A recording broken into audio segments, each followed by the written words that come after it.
إن الحمد لله تعالى نحمده ونستعين به ونستغفره ونعوذ بالله تعالى من شرور أنفسنا ومن سيئات أعمالنا وأشهد أن لا إله إلا الله وحده لا شريك له وأشهد أن محمدا عبده ورسوله اللهم صل وسلم وبارك على نبينا محمد وعلى آله وأصحابه أجمعين أما بعد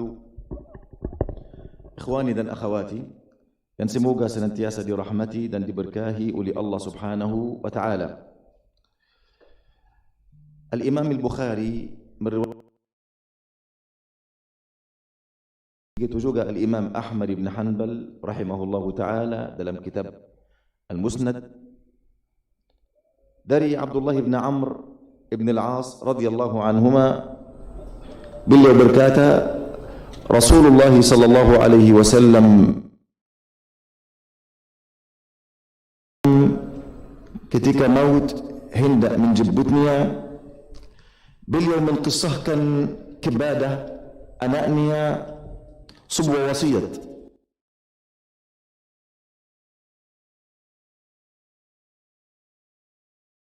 Dua hal, dan melarangmu dari dua hal. Aku memerintahkanmu yang pertama mengucap la ilaha illallah. Dan ketahuilah, jika langit yang tujuh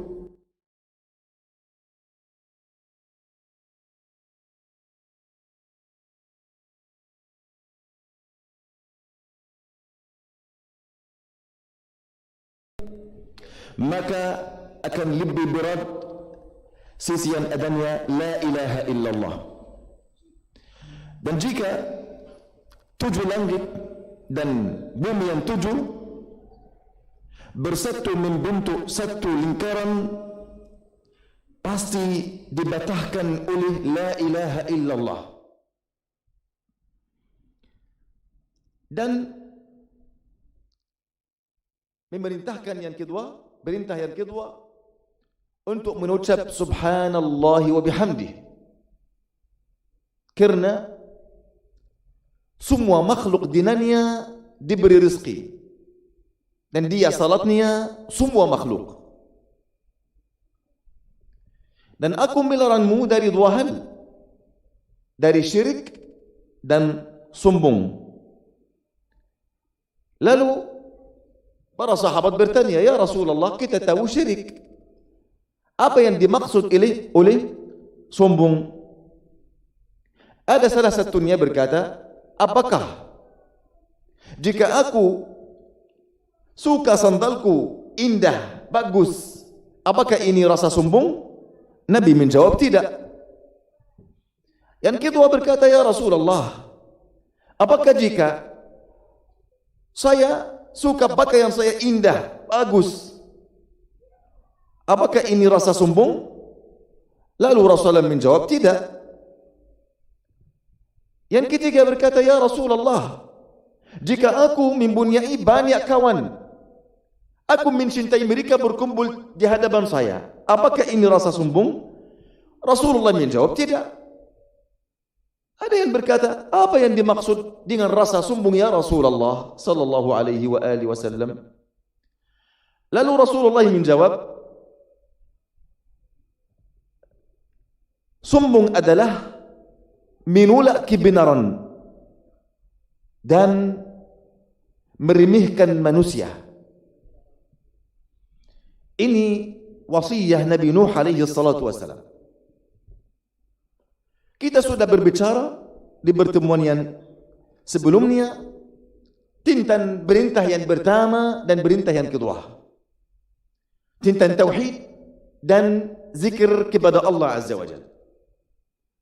Dan sebelum saya masuk ke larangan beliau kepada anaknya,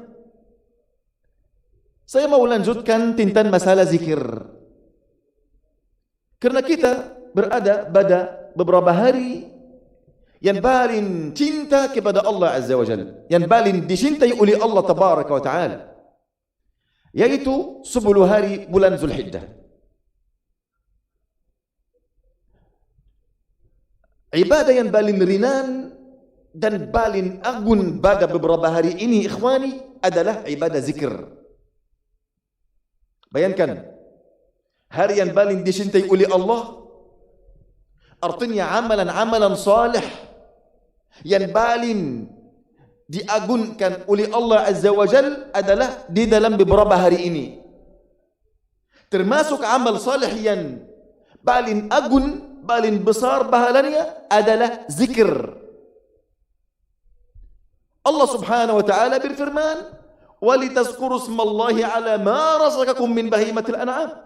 Pada hari-hari yang tertentu supaya kalian menyebut nama-nama Allah Azza wa Jal tentang apa yang Allah berikan kepada kalian dari hewan-hewan ternak. Ibadah zikir ikhwani fillah, ibadah yang paling ringan atas kita, yang paling berat di timbangan Allah Azza wa Jal, yang paling disukai oleh Allah Tabaraka wa Ta'ala. Oleh kerana itu kita harus bersungguh-sungguh pada beberapa hari ini, yang mana kata Nabi sallallahu alaihi wasallam, "Ma min ayyamin al-amalu salihu fihinna ahabbu ila Allah min hadhihi al-ayyam." Yani al-ayyamul ashr. Tidak ada hari yang paling disukai oleh Allah amalan salih badannya daripada 10 hari bulan Zulhijjah. Bertambah bulan Zulhijjah. Lalu para sahabat bertanya, "Ya Rasulullah, walal jihadu fi sabilillah?" Sekalipun jihad fi sabilillah. Nabi menjawab, sekalipun jihad fi sabilillah, kecuali seorang keluar dengan hartanya, dengan jiwanya, dan dia tidak kembali dengan keduanya sedikit pun. Artinya dia mati syahid, hartanya diambil oleh orang lain, tidak ada seorang pun amalannya mencapai amalan orang seperti ini. Oleh kerana itu ikhwani, kita menambil kesempatan Allah Azza wa Jalla pada kita di beberapa hari ini.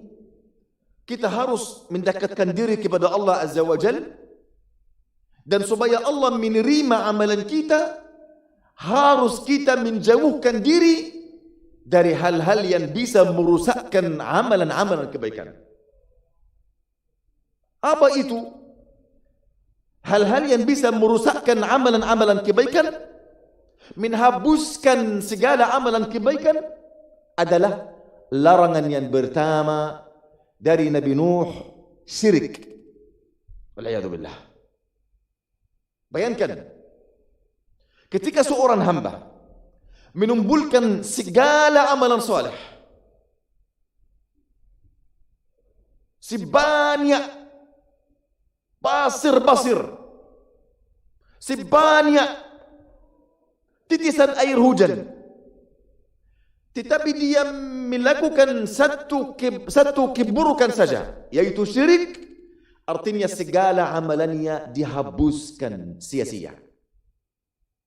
Bayangkan, ketika seorang menumbulkan semua amalan saleh, tetapi dia mempunyai satu keburukan saja, yaitu syirik, sia-sia amalannya. Syirik, karenanya Allah Azza wa Jalla menutus para nabi dan para rasul. Semua orang sejak Allah menciptakan Adam alaihi salam sampai zaman Nabi Nuh, semuanya atas tauhid kepada Allah Azza wa Jalla. Tetapi kaum Nuh alaihi salam sudah mulai mempersekutukan Allah Azza wa Jalla. Akhirnya Allah menutus Nabi Nuh alaihi salam supaya meluruskan fitrah manusia. Karena Allah menciptakan kita atas fitrah tauhid kepada Allah Azza wa Jalla. Oleh kerana itu Allah Azza wa Jalla menurunkan kitab-kitabnya dari langit untuk menghapuskan syirik dan menanamkan tauhid di dalam hati manusia. Allah Azza wa Jalla menutus para nabi dan para rasul karena masalah syirik sudah terjadi di bumi. Ketika syirik terjadi di bumi, langit dan bumi dan gunung-gunung tidak bisa tahan. Hampir saja mereka rusak semua. Langit, bumi, gunung. Ketika ada seorang mengaku bahwasanya Allah mempunyai walad, anak. Wal'iyadzubillah. Tidak ada dosa sedikit pun lebih jeli daripada dosa syirik, ikhwani. Kenapa? Yang pertama, ketika ada dosa syirik, artinya semua amalan kebaikan dihabiskan, sia-sia. Wal'iyadzubillah. Dalilnya firman Allah Azza wa Jalla, وَلَقَدْ أُوحِيَ إِلَيْكَ وَإِلَى الَّذِينَ مِنْ قَبْلِكَ لَإِنْ أَشْرَكْتَ لَيَحْبَطَنَّ عَمَلُكَ وَلَتَكُونَنَّ مِنَ الْخَاسِرِينَ. Telah diwahyukan kepadamu, wahai Muhammad. Ini cerita kepada Nabi Muhammad, ancaman kepada Nabi Muhammad. Apakah Nabi Muhammad mungkin secara akal termasuk dalam masalah syirik? Mustahil. Artinya ini ancaman untuk umat Muhammad seluruhnya. Walaqad uhiya ilaika, telah diwahyukan kepadamu wahai Muhammad dan kepada orang-orang yang sebelum engkau. La in asyrakta, jika engkau menyekutukan Allah dengan sesuatu pun, maka habuslah amalanmu dan engkau akan termasuk orang-orang yang rugi. Wal'iyadu billah. Bayangkan ancaman ini untuk Nabi Muhammad sallallahu alaihi wasallam. Bagaimana kita? Bagaimana kita, ikhwani? Bahkan yang lebih menakjubkan kita, jika Allah Azza wa Jalla sudah sebut nama 17 nabi, Nabi Nuh, Ibrahim, Ishaq, Yaqub, Musa, Harun, Isa, Sulaiman, Dawud, dan Zakaria, Ilyas, Yunus, Ismail, 17 nabi. Kemudian Allah berfirman, wa min abaihim, dan termasuk ayah-ayah mereka, wa ikhwanihim, saudara-saudara mereka, wa dzurriyyatihim, keturunan mereka. La in asyraku la yahbatanna 'anhum ma kanu ya'malun. Jika mereka menyekutukan Allah, hapuslah apa yang mereka telah kerjakan. Allahu Akbar. Supaya engkau tahu, ini bukan masalah mudah, ikhwani. Ini masalah dasar Islam kepada Allah Azza wa Jalla. Dasar menyelamatkan dirimu kepada Allah Azza wa Jalla di sisi Allah Tabaraka wa Ta'ala. Mewujudkan tauhid dan menghindari syirik. Faham? Bukan masalah mudah. Ini ancaman untuk siapa? Untuk 17 nabi dan ayah dan nenek moyang mereka, saudara-saudara mereka, keturunan mereka sampai hari kiamat. Jika mereka menyekutukan Allah, maka amalan mereka sia-sia. Bagaimana ini? Bahkan yang lebih menakjubkan lagi, jika kita takut dari masalah syirik, ini biasa, wajar. Tetapi ketika seorang nabi, yaitu Ibrahim alaihi salatu wassalam, takut dan khawatir dan meminta bertulan kepada Allah supaya Allah melindungi dia dari masalah syirik. Bagaimana? Ibrahim doa kepada Allah untuk apa? Wajnubni wa baniya an na'budal asnam. Jauhkan aku dan anak-anak aku dari menyembah berhala-berhala. Bagaimana ini? Ibrahim, ayah para nabi. Ibrahim yang Allah berikan hikmah dan kerajaan untuk keturunannya. Ibrahim yang Allah kasih sayang kepada Ibrahim alaihi salam. Beliau Khalilur Rahman. Beliau takut, khawatir jika masalah syirik. Nah, supaya kita memperhatikan, ikhwani. Supaya kita memperhatikan.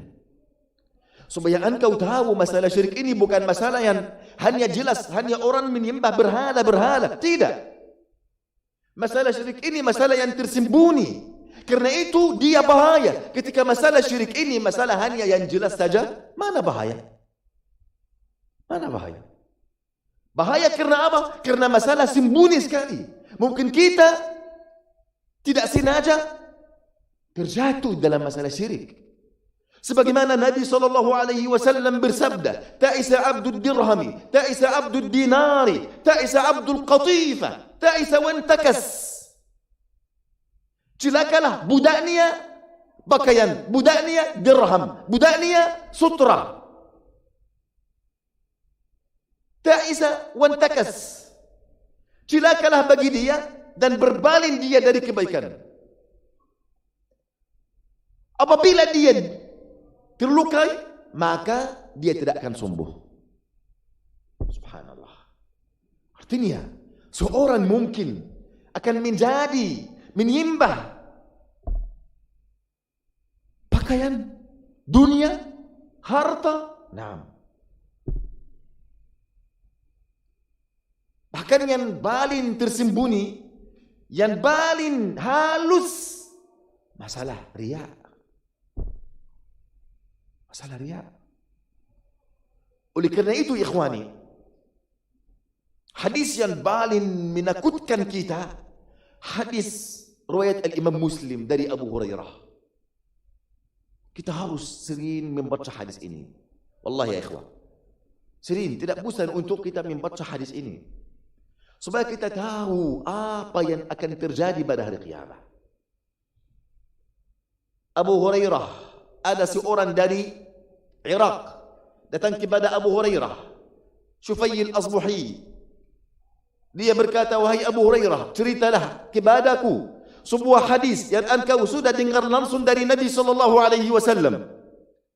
Lalu Abu Hurairah berkata, ya, aku akan cerita kepadamu sebuah hadis yang aku sudah dengar langsung dari Nabi SAW. Kemudian beliau menangis, kemudian pingsan.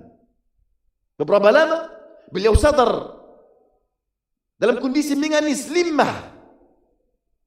Kemudian beliau berkata, aku akan menceritakan kepadamu sebuah hadis yang aku dengarnya langsung dari Nabi SAW. Lalu beliau pingsan lagi. Berapa lama? Beliau sadar. Beliau berkata, aku akan menceritakan kepadamu sebuah hadis yang aku sudah dengarnya langsung dari Nabi SAW. Kemudian beliau pingsan lama, sehingga Syufayy al-Asbuhi radhiyallahu anhu menambil kepala Abu Hurairah. Kemudian beliau menghembuskan titisan air mata beliau. Akhirnya ketika Abu Hurairah sudah sadar, beliau tahan dirinya dan berkata, jika aku berada di hadapan Nabi SAW, beliau berkata, tahukah wahai Abu Hurairah, siapa itu orang yang pertama kali akan masuk neraka Jahannam pada hari kiamat? Masalah akal.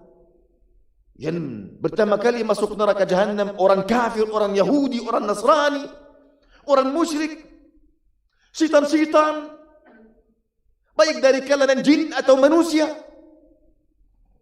Lalu Abu Hurairah berkata, siapa mereka ya Rasulullah? Celakalah bagi mereka. Siapa mereka ya Rasulullah? Lalu Nabi SAW bersabda, orang yang pertama kali masuk neraka Jahannam, yang pertama orang yang sudah hafal Quran. Allahu Akbar. Hafal Quran. Quran harus mengantarkan dia ke surga. Bagaimana Quran bisa mengantarkan orang yang hafalnya di dalam neraka? Yang penting bukan amalan apa, sebagaimana yang penting amalan untuk siapa.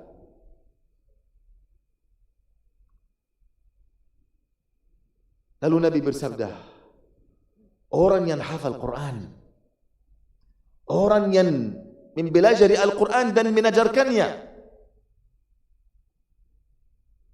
lalu dia berdiri di hadapan Allah. Allah sebut nikmatnya, karunia-Nya kepada hamba itu. Aku sudah berikan kemampuan untukmu untuk menghafal Al-Quran, dan aku berikan kemampuan untukmu untuk mengajarkan Al-Quran. Engkau lakukan apa terhadap nikmat ini? Dia berkata, aku hafal Al-Quran dan mengajarkan Al-Quran untukmu ya Allah. Lalu Allah berfirman, engkau dusta. Para malaikat semuanya berkata, engkau dusta. Engkau lakukan hal ini supaya mereka memuji engkau. Supaya orang di dunia berkata, fulan seorang alim, fulan seorang muqri, seorang hafiz. Dan sudah dikatakan, apa yang engkau ingin sudah terjadi di dunia. Karena apa ikhwani? Karena ada sebuah hadis di sini, riwayat Bukhari dan Muslim juga. Nabi SAW bersabda, "Idza jama'a Allahul awwalina wal akhirina yaumal qiyamah."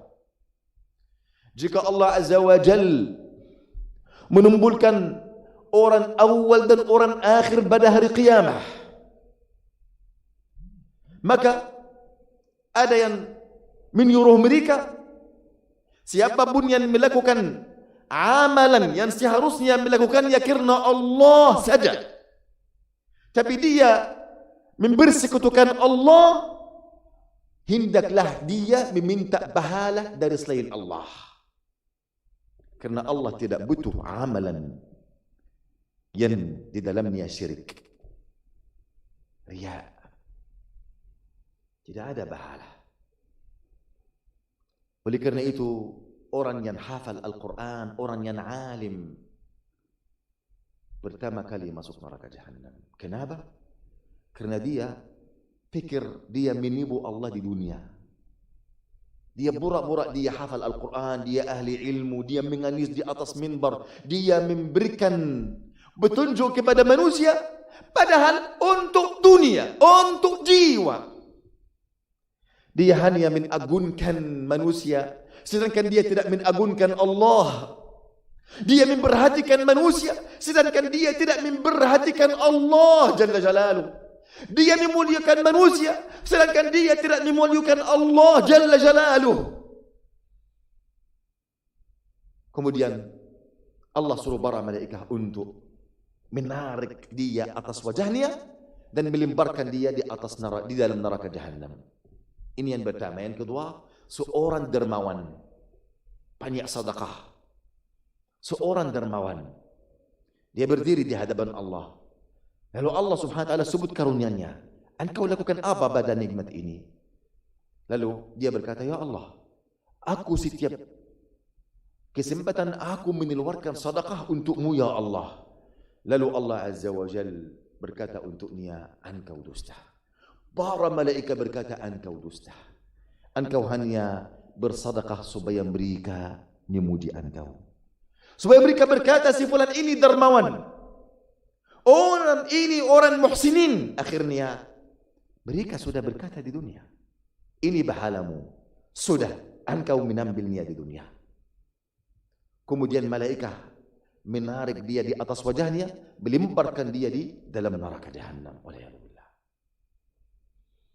Orang yang ketiga, orang mati syahid, perang fi sabilillah, tapi bukan untuk Allah, untuk hawa nafsu, ingin dipuji, pamer kepada manusia.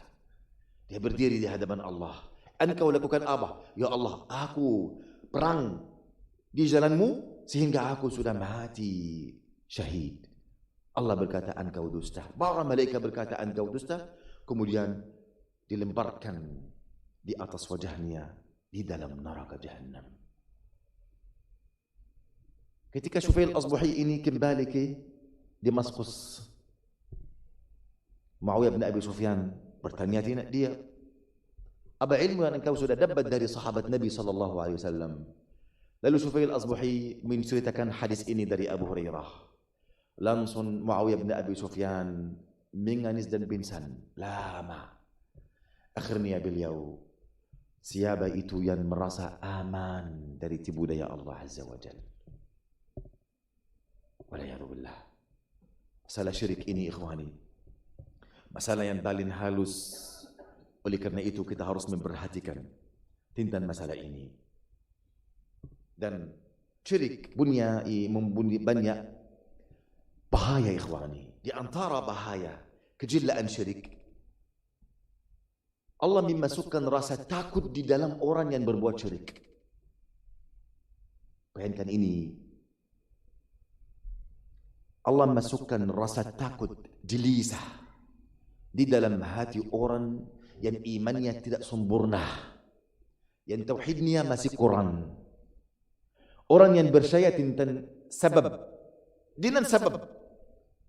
Percaya rezeki ini datang karena saya bekerja di usaha ini. Ketika tutup atau saya keluar karena ada sesuatu haram di dalamnya, aku akan lapar, anak aku akan lapar, aku tidak bisa membiayai sekolah mereka atau ini atau itu. Mana tauhid dia? Siapa itu yang memberi rezeki? Allah Jalla Jalaluh. Semua ini sebab. Dia rasa gelisah, takut karena tauhid belum sempurna. Ada kekurangan iman dan tauhid di dalam hatinya. Ada bibit syirik, walaupun bukan syirik akbar, tetapi ada. Waliyadzubillah. Allah Subhanahu wa taala berfirman, "Sanulqi fi qulubil ladzina kafaru ar-ru'ba bima asyraku billahi ma lam yunzil bihi sultana." Kami akan memasukkan di dalam hati seorang kafir rasa takut. Karena apa yang mereka menyekutukan Allah Azza wa Jalla. Karena syirik yang mereka sudah berbuat. Artinya syirik ikhwani, ini sebab gelisah yang berada di dalam hati kita. Kita takut dan gelisah tentang masa ke depan. Senantiasa ini terjadi ikhwani. Dan syaitan, ini senjata syaitan, senantiasa berbisik di dalam jiwa kita, asyaitanu ya'idukumul faqr. Syaitan itu menjanjikan kalian kefakiran. Semua orang tidak suka akan menjadi fakir. Betul atau tidak? Semua orang. Tapi banyak fakir, maupun miskin, maupun kaya, syaitan senantiasa berbisik di dalam jiwa mereka, engkau akan miskin, engkau akan fakir. Ketika engkau ingin infak, nafkah, duduk di majelis ilmu, biarkan bekerjaan sementara untuk menuntut ilmu, atau bersedekah untuk Allah dan Rasulnya, atau ini atau itu, apa yang terjadi? Ada suara yang di dalam jiwa, hartamu akan kurang, engkau akan jadi fakir atau miskin. Biaya ini untukmu di masa depan yang lebih utama. Asyaitanu ya'idukumul faqr. Syaitan itu menjanjikan kalian akan menjadi fakir dan miskin. Waliyadzubillah. Dan Allah berfirman dalam ayat yang lain, ya'iduhum wa yumannihim wa ma ya'iduhum asyaitanu illa ghurura. Syaitan itu memberikan janji-janji dan membangkitkan angan-angan yang kusut kepada mereka. Dan semua ini hanya dari syaitan, hanya apa? Tubuhan belaka. Waliyadzubillah. Oleh kerana itu ikhwani, di antara kebahayaan syirik, gelisah dan takut yang berada di dalam hati seorang, baik muslim maupun kafir. Ketika kafir, gelisah dan takut ini lebih banyak. Karena itu ikhwani, ketika kita memperhatikan kabar dari Japanese, dari Amerika, orang yang bunuh diri banyak sekali dibanding orang dari umat Islam. Kenapa mereka bunuh diri? Paham? Padahal mereka mempunyai harta, mempunyai kerajaan, mempunyai kekuasaan. Paham? Semua orang yang bunuh diri bukan karena miskin atau fakir di sana. Orang yang kaya raya. Atau mereka jadi gila. Mereka tinggal di rumah sakit. Mereka kaya, raya. Kekuasaan sudah punya. Paham? Semua kelezatan dunia mereka punya. Tetapi kenapa sampai mereka bunuh diri atau menjadi gila? Karena firman Allah azza ini, sanulqi fi qulubil ladzina kafaru ar-ru'ba bima asyraku billahi ma lam yunzil bihi sultan. Kami akan masukkan ke dalam hati seorang kafir rasa takut. Kenapa? Karena mereka menyekutukan Allah. Ini sebabnya. Sebab yang kedua ikhwani, syirik menhalan diampunkan dosa. Tidak ada ampunan dari Allah untuk orang yang berbuat syirik kecuali dia bertaubat sebelum dia mati. Tapi ketika dia melakukan syirik dan mati, meninggal dunia, tidak ada sama sekali ampunan dari Allah untuknya. Bahkan dia akan kekal di dalam neraka Jahannam. Allah Subhanahu wa taala berfirman, "Innallaha la yaghfiru ay yushraka bihi." Sungguhnya Allah tidak mengampuni dosa orang-orang yang menyekutukan Allah Azza wa Jalla. Wa yaghfiru ma duna dzalika liman yasha. Dan Allah akan mengampuni untuk siapapun yang lain yang Allah menghendaki untuknya. Nah, ini poin-poin yang berikutnya, syirik. Kenapa bahaya? Kenapa kita harus senantiasa mempelajari tentang syirik dan bagian-bagian syirik dan kebahayaan syirik dan keindahan tauhid, keutamaan tauhid? Karena hal-hal yang saya sudah sebutkan ini. Juga karena syirik ini mewajibkan untuk orang pelakunya masuk neraka, kekal di dalam neraka, mustahil keluar dari neraka, dan diharamkan baginya masuk surga. Allah Azza wa Jalla berfirman, "Innahu man yusyrik billahi faqad harramallahu alaihi al-jannah wa ma'wahu an-nar." Barang siapa yang mempersekutukan Allah, maka dia tidak boleh masuk surga dan tempat kembalinya adalah neraka, waliyadzubillah. Wa ma'wahu an-nar, waliyadzubillah. Dia akan putus asa dari rahmat Allah pada hari kiamat. Karena rahmat Allah pada hari kiamat, walaupun sudah liputi segala sesuatu, tetapi Allah hanya menetapkan rahmat ini pada hari kiamat untuk orang yang bertakwa, orang yang beriman, dan orang yang menunaikan zakah. Wa rahmati wasi'at kulla syai'. Rahmatku sudah meliputi segala sesuatu. Fasa'aktubuha, maka aku akan menetapkannya bagi orang-orang yang bertakwa, beriman kepada Allah dan menunaikan zakat. Paham? Menunaikan zakat di sini punya banyak makna. Bukan hanya zakat fitr atau zakat harta atau zakat tanaman, bukan hanya ini. Zakat di dalam syariah ada dua makna. Makna am, umum, dan makna khusus. Makna umum, zakat artinya menyucikan jiwa dari semua perkara syirik dan menanamkan tauhid dan iman kepada Allah Azza. Ini zakat. Sebagaimana Musa alaihi salam berkata kepada Firaun, "Faqul hal laka ila an tazakka?" Apakah engkau ingin untuk tazakka, untuk menyucikan jiwa dengan masuk ke Islam? Dan Allah berfirman, "Qad aflaha man zakkaha." Sungguh beruntung orang yang menyucikan jiwanya. Wa qad khaba man dassaha. Dan sungguh rugi orang yang menukurannya. Waliyadzubillah. Ini poin yang berikutnya. Bahkan ikhwani,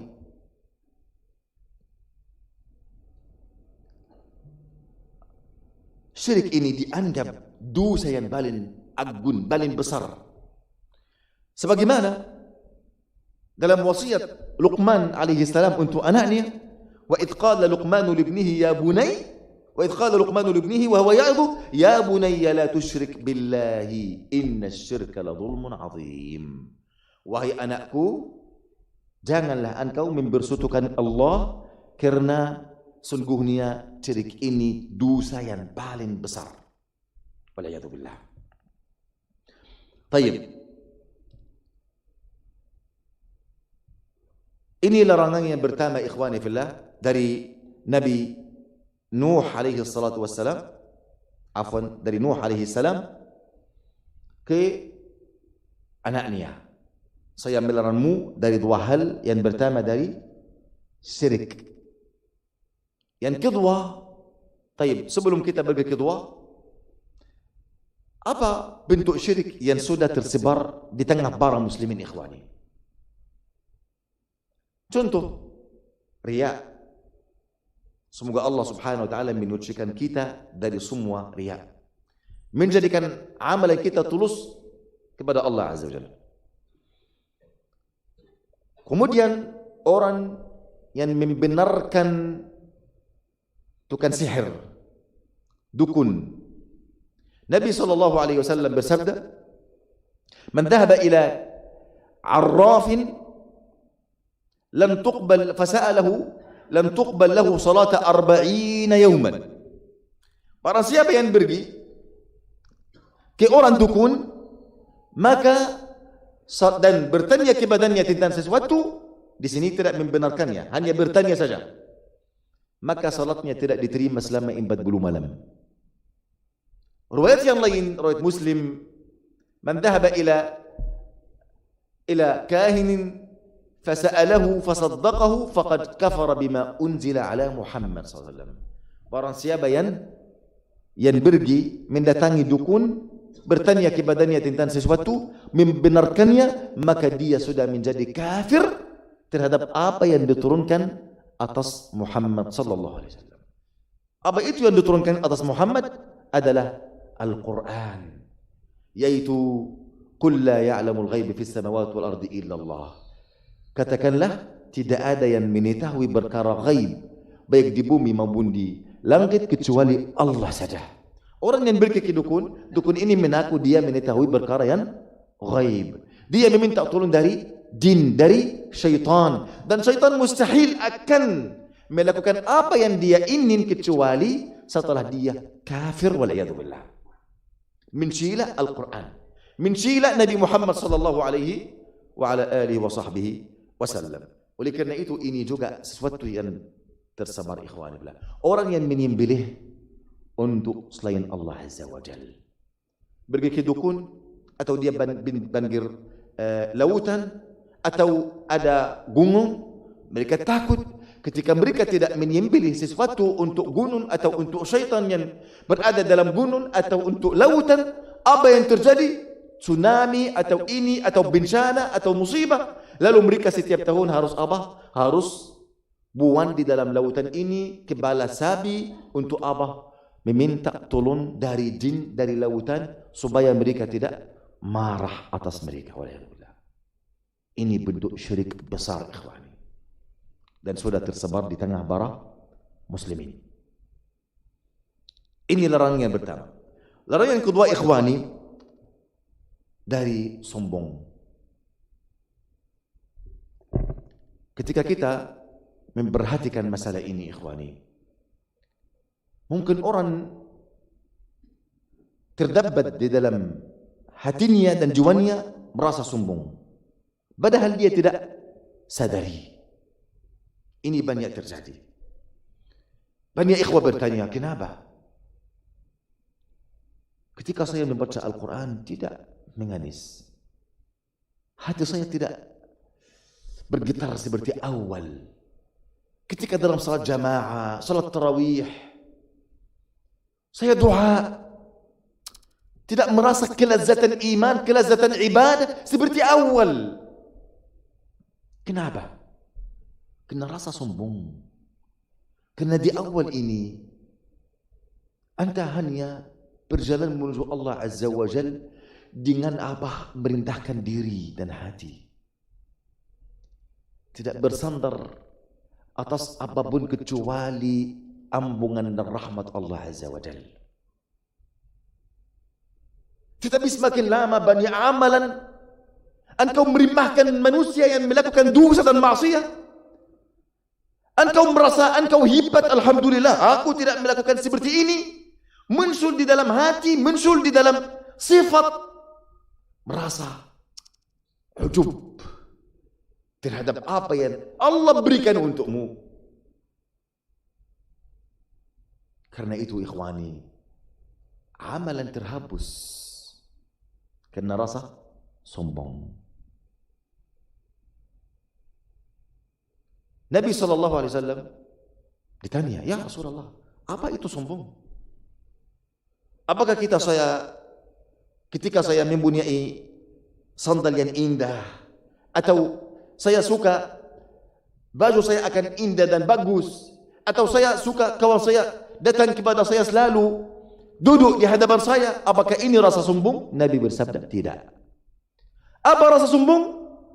Menolak kebenaran, meremehkan manusia. Bayangkan ikhwani, rasa sombong, sifat sombong ini dosa yang pertama kali terjadi di langit. Di langit ada beberapa dosa yang pertama kali terjadi di sana. Yang pertama apa? Sombong. Yang kedua? Yang kedua apa? Apa?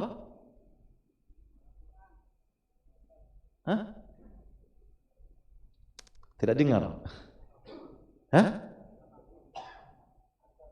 Hasad. Hasan, tabarakallah fikum.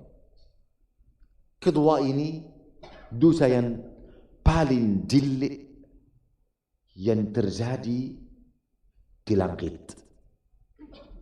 Dan bayangkan ini pertama kali terjadi di langit, dan ini juga banyak dosa di dunia kembali ke dua dosa ini, sombong dan hasad. Waliyadzubillah. Bayangkan jika Allah Azza wa Jal menciptakan Adam alaihi salam dengan kedua tangannya, sedangkan Allah menciptakan semua makhluk yang lain dengan kun fayakun, dengan kata saja. Allah berfirman kun fayakun, jadilah, sudah jadilah. Tapi Adam, Allah menciptakan Adam alaihi salam dengan kedua tangannya, subhanahu wa ta'ala. Yang kedua, Allah menajarkan Adam ilmu langsung. Guru Adam siapa? Allah subhanahu wa ta'ala. Paham? Dan Allah memerintahkan para makhluk yang lain untuk menuntut ilmu kepada dari Adam alaihi salam. Berjalan untuk menuntut ilmu dari Adam. Supaya engkau tahu, wahai anak Adam, engkau makhluk Allah yang paling mulia jika engkau bertaat kepada Allah, beribadah kepada Allah Azza wa Jalla, memuliakan perintah Allah tabaraka wa ta'ala. Allah menjadikan anak Adam khalifah di bumi, pemimpin di bumi. Pemimpin untuk apa? Untuk petunjuk. Faham? Pemimpin para malaikat. Engkau duduk sekarang majlis ini banyak disaksikan oleh banyak para malaikat sampai mereka sampai ke langit Allah Azza, ke arsy Allah Azza wa Jalla. Berapa adad mereka? Jumlah mereka Allahu a'lam. Mereka turun untuk apa? Untuk menuntut ilmu dari kita. Ini makna khalifah. Inni ja'ilun fil ardi khalifah. Aku menjadikan di bumi apa? Khalifah, yaitu Adam alaihi salam. Yang pertama, Allah menciptakan Adam dengan tangannya. Yang kedua, Allah subhanahu wa ta'ala menajarkan ilmu kepada Adam dan suruh para penghuni langit untuk menuntut ilmu dari Adam alaihi salam. Yang ketiga, Allah subhanahu wa ta'ala suruh penghuni langit untuk sujud kepada Adam. Yang keempat, Allah suruh Adam untuk masuk ke surga. Ini semuanya takdir siapa? Takdir Allah Azza wa Jalla. Lalu iblis enggan, tidak rida. Tidak rida terhadap takdir Allah Azza wa Jalla. Ketitipan Allah, dia tidak rida. Kenapa semua kemuliaan ini untuk Adam? Kenapa tidak untuk saya? Dan ini yang terjadi di dunia sekarang, ikhwani. Rasa hasad. Waliyadzubillah. Rasa hasad. Dia kebala banyak dosa yang terjadi. Dan rasa hasad ini juga dosa yang pertama kali terjadi di mana? Di bumi. Kapan? Qabil dan Habil. Kenapa Qabil membunuh Habil? Karena hasad. Karena hasad. Paham? Oleh karena itu ikhwani, perhatikanlah terhadap masalah hasad. Mungkin ada di dalam hati seorang, tapi dia tidak menyadari. Ketika engkau tidak ridha terhadap nikmat yang Allah berikan kepada si fulan, tidak ridha, faham? Maka artinya ini apa? Ini hasad. Engkau harus ingin kebaikan ini untuk semua muslimin. Ya boleh jadi engkau ingin kebaikan ini untuk dirimu juga, tidak ada masalah. Tapi untuk Allah menghilangkan, menghapuskan nikmat ini pada saudaramu, walaupun engkau tidak dapat nikmat ini yang dilarang, namanya hasad. Karena ada hasad yang dipuji. Paham? Seperti apa ikhwani? Sabda Nabi sallallahu alaihi wasallam, la hasada illa fis natai. Tidak boleh hasad kecuali, paham? Di dalam dua perkara. Rajulun atahu Allahu ilma fahuwa yahkumu bihi wa ya'malu bihi. Orang-orang yang Allah berikannya ilmu, lalu dia menqada'kan sesuai dengan ilmu ini, menajarkan ilmu ini dan mengamalkan sesuai dengan ilmu ini. Paham? Ini namanya bukan hasad, walaupun secara zahir hasad, tapi ini namanya ghibtah. Ghibtah ini artinya aku ingin Allah berikan untuk saya apa yang Allah berikan untuk si fulan ini yang alim. Tidak ada masalah. Ini suatu terpuji. Yang kedua, rajulun atahu Allahu malan fa huwa yunfiquhu ana al-lail wa atrafan nahar. Seorang yang diberi oleh Allah harta, lalu dia menginfakkan harta ini setiap waktu. Ini yang terpuji, yang lain tercela wal'iyadu billah. Tayyib, kita dengar azan dan salat. Ikhwani dan akhwati yang semoga senantiasa dirahmati dan diberkahi oleh Allah Subhanahu wa taala. Tayyib, kita insyaallah akan kembali. Nabi Nuh alaihi salam melarang anaknya dari syirik dan sombong. Kenapa sombong? Nabi sallallahu alaihi wasallam bersabda, la yadkhulul jannah man fi qalbihi mithqala dzarratin min kibr. Tidak akan masuk surga seseorang yang terdapat sifat di dalam hatinya sombong, walaupun sibrat biji zarrah.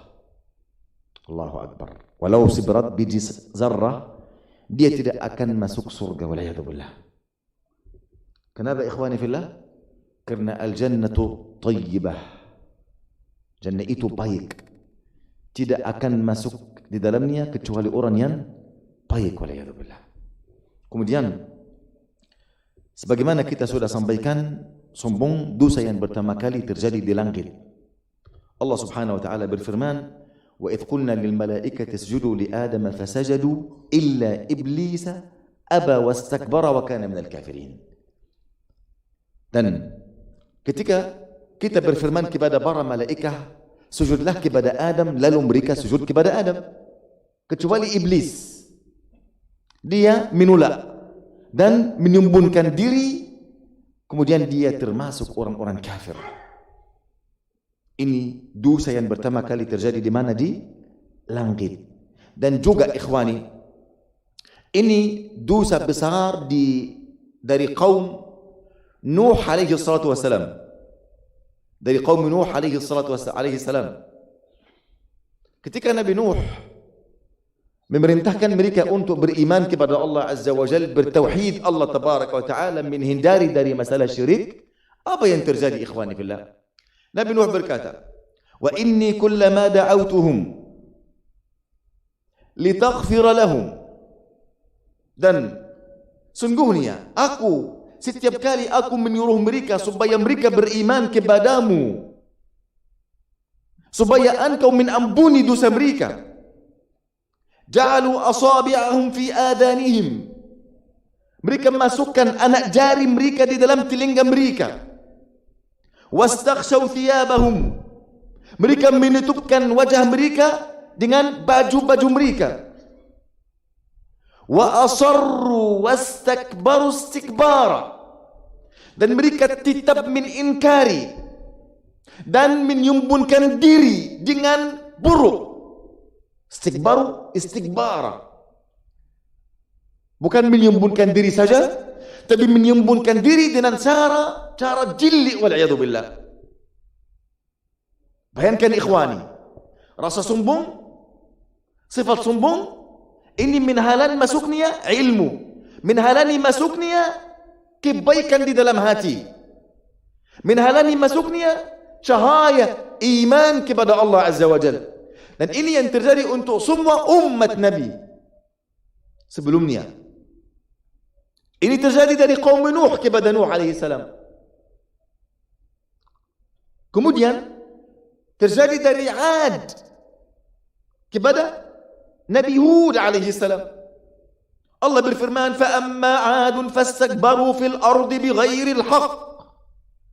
Adapun Ad, kaum Hud, mereka menyembunyikan diri di bumi tanpa ada alasan benar. Wa qalu man ashaddu minna quwwah. Sehingga mereka berkata, siapa itu yang lebih hebat daripada kita kuatnya? Alam yarau anna Allah alladhi khalaqahum huwa ashaddu minhum quwwah. Tidaklah mereka memperhatikan bahwasanya Allah yang menciptakan mereka lebih hebat kuatnya daripada mereka. Wakanu bi ayatina yashhadun, dan mereka mengingkari ayat-ayat kami. Ayat di sini ada dua ayat. Ada ayat kauniyah, ada ayat syar'iyyah. Ayat kauniyah di alam semesta, semua tanda kekuasaan Allah termasuk ayat kauniyah. Ayat syar'iyyah, perintah-perintah Allah di dalam kitabnya atau di atas lidah Rasulnya sallallahu alaihi wasallam. Artinya ikhwani, ketika ada rasa sombong, orang tidak menerima kebaikan sedikit pun dari orang yang lain. Engkau siapa untuk engkau perintah saya? A'udzubillah. Engkau siapa? Apa ijazah engkau? Engkau lulus dari mana? Guru anda siapa? Biarkan semua hal ini, engkau harus memperhatikan dengan perintah dan katakan orang ini. Janganlah engkau memperhatikan siapa yang berkata. Siapapun yang berkata, kita harus menerima kebenaran. Tidak boleh kita meremehkan manusia sehingga kita menolak kebenaran. Ketika meremehkan manusia, ini sombong. Yang terjadi langsung, kita diharamkan untuk menerima kebenaran. Tidak boleh engkau memperhatikan siapa yang sampaikan kebenaran ini. Tetapi yang kita harus memperhatikan apa yang dikatakan. Apakah benar atau tidak? Sesuai dengan firman Allah, sabda Rasulullah sallallahu alaihi wasallam, fahaman para sahabat Nabi, para salafus salih, para imam-imam, atau kata ini tidak ada dasar. Ketika kata ini keluar dari hawa nafsu, langsung kita menolak. Ikhwani, perhatikan masalah ini, karena masalah ini sudah terjadi banyak sekali. Engkau siapa? Mana lulusan anda? Mana guru anda? Mana syekh anda? Saya dulu sama syekh fulan dan syekh fulan dan syekh fulan. Engkau dulu untuk siapa? Janganlah engkau bicara. Kenapa? Agama ini memiliki engkau saja. Agama ini memiliki Allah Azza wa Jalla. Agama ini untuk semua para muslimin. Siapapun yang mau bicara, bicara dengan kebenaran atas sultan ilmu, sesuai dengan firman Allah, sabda Rasulullah yang benar, yang sah. Tidak ada hadis palsu, tidak ada hadis dhaif, tidak ada hadis limah. Sesuai semua ini dengan fahaman para sahabat Nabi, sesuai dengan fahaman para salafus salih. Ketika sesuatu keluar dari ini, baru kali engkau harus menolak ini, karena ini bukan benar. Ini dosa. Dan karena dosa ini sombong, banyak kaum para nabi, ini dari nabi, nabi langsung, Nabi Hud, Nabi Nuh, Nabi Muhammad sallallahu alaihi wasallam, Nabi-nabi yang lain, mereka langsung tertolak dakwah mereka. Kenapa? Karena orang kaum mereka meremehkan mereka. Mereka berkata tentang Nabi Muhammad apa? لو أنزل هذا القرآن على رجل من القريتين عظيم. Kalaukah Quran itu turun kepada sebuah orang yang berkuasa di negeri Makkah atau negeri Madinah, kenapa ke Muhammad, seorang yatim, tidak ada berkuasa, tidak ada harta? Hum yaqsimuna rahmat Allah. Apakah mereka membagikan rahmat Allah? Apakah mereka lebih tahu mana hikmah, mana jaksanaan daripada Allah? Rasa sombong. Wal'iyadu billah. Apa yang terjadi untuk kaum Ad? Fa'arsalna alaihim rihan sarsara. Maka kami utuskan kepada mereka, memberikan kepada mereka, menurunkan kepada mereka, tiupkan kepada mereka angin yang kencang. Fi ayamin nahisat, di beberapa hari yang nahs. Linudhiqahum adab al-khizi fil hayatid dunya. Agar mereka merasakan azab yang menghinakan mereka dalam kehidupan dunia. Wala adabul akhirati akhza. Dan azab yang pada hari qiyamah lebih menghinakan mereka. Dan mereka tidak dapat berturunan. Ikhwani, sifat sombong menjadikan seorang berpaling dari kebaikan. Bukan hanya menolak, berpaling. Artinya dia mungkin berada dalam jalan yang lurus, karena sifat sombong yang muncul di dalam sifatnya, hatinya, dia akan berpaling, tidak bisa istiqamah. Dan ini yang terjadi banyak. Kenapa kita mau mulai hafal Quran tidak bisa istiqamah? Kita rasa sombong yang berada di dalam hatimu. Kenapa kita dulu menangis ketika mendengar ayat-ayat Allah, ketika membaca Al-Quran? Kenapa sekarang tidak menangis? Menangis ketika hadir khutbah Jumat, ketika hadir kajian. Ringan sekali, titisan air kita turun. Kenapa sekarang tidak ada? Karena rasa sombong. Karena rasa sombong. Paham? Wal'iyadzubillah. Oleh karena itu, ikhwani, kita harus memperhatikan masalah ini. Allah berfirman apa? Wailun likulli affakin athim. Celakalah bagi semua orang yang banyak berdosa, banyak berdusta. Yasma'u ayatillahi tutla alaih. Mereka mendengar ayat-ayat Allah yang dibacakan kepada mereka. Thumma yusirru mustakbiran ka'an lam yasma'ha. Kemudian setelah mereka mendengarkan ayat-ayat Allah, mereka tetap sombong, seakan-akan mereka tidak mendengar apa-apa dari ayat Allah Azza wa Jalla. Fabashshirhu bi'adzabin alim. Maka bagi mereka azab yang pedih. Bahkan ikhwani, kita mulai tahap-tahap. Yang pertama, sifat sombong, akibatnya menolak kebenaran. Yang kedua, berpaling dari kebaikan. Yang ketiga, Allah menjauhkan seorang dari kebenaran. Menjauhkan, memalingkan seorang dari kebenaran. Subhanallah. Sesuatu yang benar, yang nyata, yang ada jelasan dari Allah dan Rasulnya, tidak masuk ke hati seorang. Seperti orang buta, ketika dia melihat matahari, dia tidak bisa memandang kepada matahari, tidak melihat apa-apa.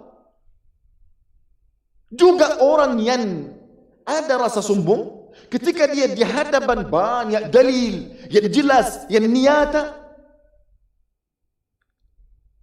dia tidak faham, tidak akan masuk ke dalam hatinya. Allah berfirman, "Sa'asrifu an ayati alladhina yatakabbaruna fil ardi bighairi al-haqq." Aku akan balingkan dari ayat-ayatku orang-orang yang menyembunyikan diri di bumi tanpa ada alasan benar.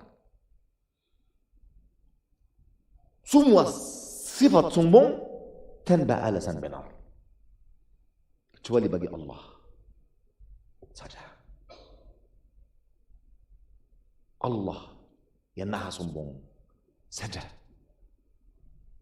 Ketika seorang pun ada rasa ini, Maka yang terjadi ikhwani fillah, Allah palingkan wajahnya, palingkan hatinya, palingkan telinganya dari ayat-ayat Allah. Dia mungkin dengar tapi tidak faham. Tidak faham. Sa'asrifu an ayati alladhina yatakabbaruna fil ardi bighairil haqq. Aku akan balingkan dari ayat-ayatku, tanda kekuasaanku, orang-orang yang menyembunyikan diri di bumi tanpa ada alasan benar. Lihatlah, wa in yarau kulla ayatin la yu'minu biha. Apabila mereka melihat seluruh ayat-ayat Allah, tanda kekuasaan Allah, mereka tidak beriman kepada Allah. Wa in yarau sabila ar-rusdi la yattakhiduhu sabila. Apabila mereka melihat jalan yang bertunjuk kepada Allah, mereka tidak akan mengambil jalan ini untuk berjalan menuju Allah Azza wa Jalla. Wa in yarau sabila al-ghayy yattakhiduhu sabila. Apabila mereka melihat jalan sengsaraan, kesesatan, maka mereka akan masuk ke dalamnya, waliyadu billah. Dzalika bi annahum kadzdzabu bi ayatina wa kanu anha ghafilin. Demikianlah itu karena mereka mendustakan ayat-ayat kami dan mereka lalai terhadap ayat-ayat kami. Wallahi ayat ini pertemuan khusus ayat ini. Ayat surat Al-A'raf 146. Karena Allah balingkan mereka dari ayat-ayat Allah. Apa yang terjadi untuk mereka? Mereka melihat tanda kekuasaan Allah, mereka tidak memperhatikan ini, tidak beriman kepada Allah. Mereka melihat jalan yang benar, petunjuk yang hak dari Allah dan Rasulnya, mereka tidak akan dapat petunjuk sama sekali. Mereka melihat jalan syaitan, jalan menuju neraka, mereka akan berjalan di dalamnya. Kenapa? Ini akibat orang yang sombong, yang menyembunyikan diri dari Allah. Faham? Yang menolak kebenaran, meremehkan manusia. Ini ikhwan, ini akibatnya, waliyadzubillah. Oleh karena itu, wallahi ini masalah besar. Masalah besar. Ketika engkau berpaling dari sebuah kebaikan karena dosa. Orang yang sering dia berinfak, tiba-tiba dia berputus. Dia tidak tahu kenapa anak sering infak untuk orang miskin atau orang yatim atau orang yang ingin menuntut ilmu atau ini. Kenapa saya? Dan istiqamah, ada rutin. Kenapa dia berhenti? Dia tidak tahu. Karena dia ada sifat sombong yang muncul di dalam hatinya. Allah palingkan wajah dia dan hati dia dari kebaikan ini. Dia diharamkan kebaikan seperti ini. Orang yang ingin mulai untuk hafal Quran, belajar ilmu, menuntut ilmu, merasa kelezatan masalah ini luar biasa, tiba-tiba setelah berapa lama dia berhenti. Atau seperti zaman sekarang, setelah corona, apa yang terjadi? Di mana para muslimin? Mana ikhwan kita yang dulu mereka ramai sekali dalam majelis ilmu? Kenapa sekarang tidak ada? Karena ada rasa sombong di dalam hati mereka yang sudah muncul pada sebuah waktu. Mereka diharamkan istiqamah di dalam amalan kebaikan. Ini ikhwani. Bayangkan ini. Allah palingkan mereka dari ayat-ayat Allah. Akibatnya tidak ada. Mereka tidak dapat petunjuk. Walaupun mereka melihat petunjuk, meyakini ini adalah petunjuk. Mereka wal'iyazubillah memilih jalan keburukan. Mereka mengikuti langkah-langkah syaitan. Mereka tahu ini langkah syaitan. Tapi mereka seperti orang mabuk. Faham? Seperti orang mabuk. Dia tidak sadar. Kenapa dia tidak sadar? Karena dia minum dari siram sombong dari syaitan. Sudah mabuk. Seperti orang makan durian musankin. Betul? Dia mabuk. Betul atau tidak? Atau orang makan lontong, dia juga mabuk. Mabuk kalau makan lontong. Anak tidak bisa makan lontong. Wala'iyadzubillah. Taib. Masih ada waktu? Masih 10 menit. Taib. Kita mungkin cukup sampai di sini. Masih ada materi, tapi cukup sampai di sini. Kita buka 10 menit ini untuk tanya jawab. Oke? Baik. Ketika ada yang ingin bertanya langsung, silahkan. Assalamualaikum warahmatullahi wabarakatuh. Afwan Syekh, saya mau bertanya. Puasa Arafah, apakah ikut waktu wukuf di Arab Saudi atau puasa Arafah ikut waktu pemerintah Indonesia? Jazakallah khair. Soal ini soal penting sekali, ikhwan fillah. Memperhatikan tentang jawab ini. Masalah berbeda terbit bulan ini masalah sudah lama di zaman sahabat Nabi SAW, bukan masalah baru terjadi. Dan sebelum ana jawab, ana mau anda yang jawab tentang apa yang saya akan sampaikan ini. 100 tahun yang lalu, sebelum ada media, ada telepon, ada internet, orang di Indonesia kapan mereka tahu apakah orang Saudi sekarang wukuf hari ini atau tidak? Apakah mereka tahu? Tidak tahu, betul. Mereka di sini ikuti apa? Bulan. Betul? Dan di semua tempat, semua negeri begitu. Allah menurunkan syariatnya sesuai dengan semua masa. Bukan sesuai dengan masa internet saja. Dan ada media, ada telepon. Orang di wukuf Arafah telepon saya. Oh, saya sekarang wukuf Arafah. Oh, saya masih malam di sini. Arafah di malam atau di siang? Betul atau tidak? Karena ada perbedaan mungkin 12 jam dari negeri ke negeri yang lain. Betul? Ada perbedaan atau tidak? Perbedaan waktu. Mungkin mereka mulai wukuf Arafah di Arab Saudi di jam masalan yang di sini sudah masuk malam. Ada antara masalan negeri Saudi dan negeri Amerika hampir 12 jam berbeda waktu. Di sana malam, di sini siang. Paham? Baik. Kalau mereka wukuf Arafah sekarang, artinya orang Amerika apa? Akan puasa di malam. Betul atau tidak? Ini secara akal. Tapi secara syar'i, ada hadis riwayat al-Imam Muslim dari Quraib Maula Ibnu Abbas, budaknya Ibnu Abbas. Dia diutus oleh istri Nabi sallallahu alaihi wasallam ke negeri Damaskus, ke Amirul Mukminin Muawiyah ibn Abi Sufyan, sahabat Nabi sallallahu alaihi wasallam, untuk sebuah hajat. Lalu Ikrimah berkata, Quraib berkata, aku sudah sampai ke Damaskus pada hari Kamis, lalu tiba-tiba kita melihat bulan Ramadan. Lihat apa? Terbitnya bulan Ramadan pada malam Jumat. Saya sudah melihat dan para muslimin di negeri Damaskus sudah melihat, termasuk Muawiyah bin Abi Sufyan. Lalu kita langsung puasa pada hari apa? Jumat. Kemudian saya sudah menunaikan hajat istri Nabi ke Muawiyah bin Abi Sufyan dan duduk di sana berapa lama. Kemudian saya kembali ke negeri Madinah. Masih di bulan Ramadan, tapi akhir bulan Ramadan. Lalu Abdullah bin Abbas bertanya kepada Quraib, wahai Quraib, kapankah kalian sudah melihat bulan Ramadan? Apakah malam Jumat atau malam Sabtu? Lalu Quraib berkata malam Jumat. Lalu Abdullah bin Abbas berkata, kita melihatnya malam Sabtu. Lalu Abdullah bin Abbas bertanya kepada Quraib, apakah anda lihat bulan sendiri? Dia berkata, aku sudah lihat dan para penghuni Damaskus sudah melihat, termasuk Muawiyah bin Abi Sufyan. Lalu Abdullah bin Abbas berkata apa? Tetapi kita akan berbuka ketika kita melihat bulan Syawal, atau kita sempurna bulan Ramadan 30 hari.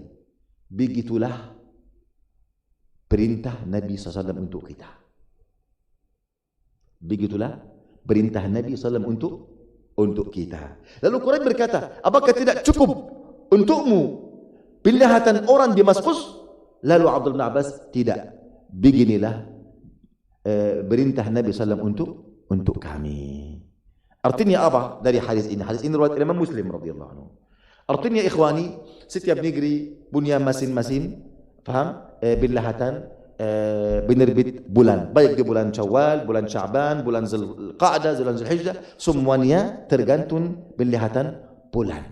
Okey? Baik. Ketika mereka sekarang wukuf Arafah, dan Arafah ini khusus mereka, bukan khusus mereka. Ini nama satu hari, khusus para muslimin semua tempat. Faham? Seperti ketika di sana ada siang, di negeri yang lain ada malam. Apakah yang ada malam ini mereka diharamkan keutamaan bulan Arafah, hari Arafah atau malam Lailatul Qadri? Tidak. Semua muslimin mempunyai karunia Allah Azza wa Jalla. Allah berikan karunia secara adil. Faham? Artinya ikhwani, ini salah satu pendapat banyak ulama. Ada pendapat yang lain, mereka berkata harus kita mengikuti siapapun yang sudah melihat bulan, termasuk masalah ketika di Makkah sudah besok Arafah, kita harus besok ada Arafah untuk kita. Faham? Kita biarkan penglihatan bulan untuk kita. Tidak. Ini pendapat sebagian beberapa ulama. Tapi yang benar sesuai dengan dalil, faham? Dan fahaman para sahabat Nabi sallam, yaitu hadis Quraib Maula Ibnu Abbas yang riwayatkan al-Imam Muslim radhiyallahu anhu.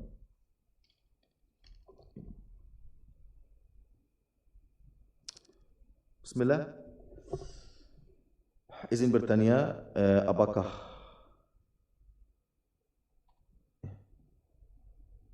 apa?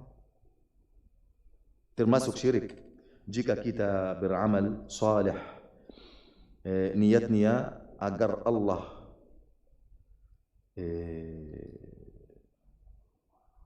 siapa yang bisa membaca? Permudah dan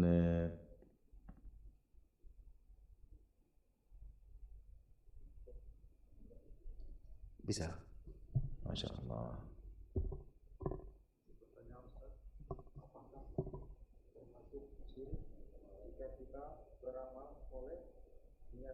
Agar Allah mempermudah dan kabulkan hajat kita segera menikah, berjodoh. Mohon nasihatnya. Soal jamil. Soal ini mantap sekali. Dan kita butuh jawaban ini. Ikhwani fillah, kita harus sepakat tentang harus amal saleh ini ikhlas karena Allah Azza wa Jalla. Yang mendorong kita, memutafasi kita untuk melaksanakan amal saleh untuk siapa? Untuk dapat keridhaan Allah Azza wa Jalla. Okey? Baik. Ya, kita tahu ketika kita melakukan amal saleh, Allah akan memudahkan urusan kita, Allah akan menunaikan hajat kita, Allah akan menabulkan doa kita. Faham? Ini sesuatu yang caban. Faham? Yang di belakang amalan saleh. Kita melakukan amal saleh untuk masuk surga, untuk kita tamak ke keridhaan Allah, ke karunia Allah, ke surga Allah Subhanahu wa taala. Dan ini termasuk masalah tawassul kepada Allah melalui amal saleh. Tawassul yang masyru', yang diperbolehkan. Faham? Saya melakukan amal saleh. Dan ketika saya melakukan amal saleh, saya ya Allah, ketika saya melakukan amal saleh ini ikhlas karenamu ya Allah bukalah jalan untuk saya. Ya Allah mudahkanlah hajat saya. Ya Allah berikanlah istri saleh untuk saya, suami saleh untuk saya. Begitu sebagaimana Nabi sudah sampaikan hadis ahli Al-Kahf, 3 orang yang sudah masuk ke sebuah gua, sudah ada batu besar sudah menutupi pintu gua tersebut, lalu mereka bertawassul kepada Allah, berdoa kepada Allah, faham? Melalui amal-amal saleh yang mereka sudah melakukannya.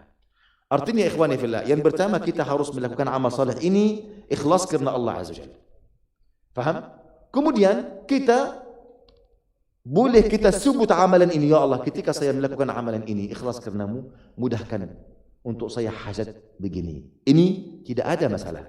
Allah berfirman, wattakhadhu ilaihi alwasilah. Paham?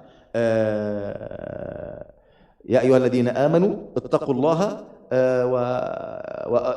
wahai orang yang beriman, bertakwalah kepada Allah dan menambil wasilah supaya sampai kepada Allah Azza wa Jalla. Wasilah di sini artinya kita berdoa dengan nama-nama Allah dan sifat-sifatnya, iman kepada Allah Azza wa Jalla, amal salih yang kita melakukannya karena Allah Tabaraka wa Ta'ala. Dan juga termasuk ini doa para muslimin untuk saudara mereka. Wallahu a'lam. Nah.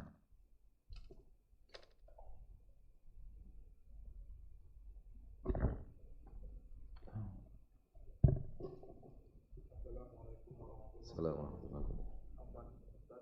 Saya ingin bertanya, bagaimana cara menata hati agar istiqomah dalam taat kepada suami tanpa menduakan Allah, karena mendua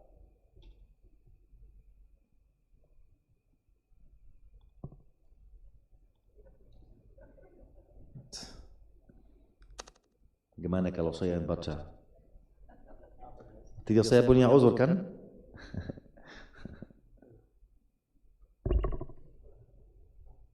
karena berhalang kita melakukannya seolah-olah hanya untuk membahagiakan suami. Bagus sekali. Ini namanya berbakti yang benar. Berbakti yang benar. Saya taat kepada suami atau kepada orang tua walaupun saya tidak suka hal seperti ini. Paham? Ini namanya berbakti yang benar. Tapi kalau orang tua saya atau suami suruh istri untuk hal begini, ini sesuai dengan hawa nafsu, dia rajin untuk melakukannya. Apakah dia melakukannya benar-benar untuk Allah atau karena dia sesuai dengan hawa nafsu? Berbeda. Tapi kalau dia tidak suka hal seperti ini, hanya melakukannya karena dia bertakwa kepada Allah, ingin meridai suami, meridai orang tua, maka ini berbakti yang benar, ikhwani. Ini kedudukannya tinggi sekali. Saya tidak suka perintah ini dari orang tua saya, tetapi ketika tidak ada maksiat, saya tidak suka, tetapi saya melakukannya karena keridaan Allah Azza, supaya mereka ridha atas saya. Mohon maaf, istri harus meridai suami, suami juga harus meridai istri. Betul atau tidak?